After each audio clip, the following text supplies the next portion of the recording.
যুক্তরাষ্ট্রে ভয়ঙ্কর এক গোল্ড স্ক্যামের ঘটনায় ২২ বছর বয়সী এক যুবকের ৪ বছরের কারাদণ্ড দেওয়া হয়েছে।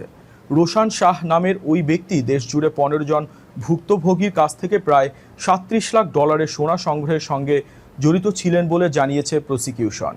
মামলার তথ্য অনুযায়ী উইসকনসিনের নিউ বার্লিনের এক দম্পতিকে প্রতারকরা ফোন করে বোঝায় তারা নাকি পুলিশের নজরদারিতে রয়েছেন। আতঙ্কিত ওই দম্পতি নিজেদের সঞ্চয়ের $৫,২৬,০০০ বেশি দিয়ে সোনার কয়েন কিনে ৩ দফায় কুরিয়ারের হাতে তুলে দেন।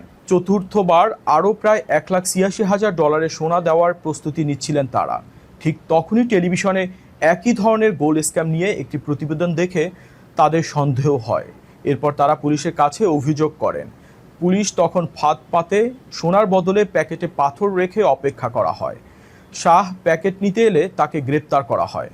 পরে তিনি অর্থ পাচারের ষড়যন্ত্রের অভিযোগ দোষ স্বীকার করেন। আদালতে তাকে ৪ বছরের কারাদণ্ডের পাশাপাশি $৪২ লাখ ক্ষতিপূরণ দেওয়ার নির্দেশ দিয়েছে। কর্তৃপক্ষ বলছে, অপরিচিত কেউ ফোন করে টাকা বা সোনা চাইলে কখনোই বিশ্বাস করা উচিত নয়। সন্দেহ হলে কল কেটে দিয়ে প্রতিষ্ঠানের আসল নম্বরে নিজে ফোন করে যাচাই করতে হবে।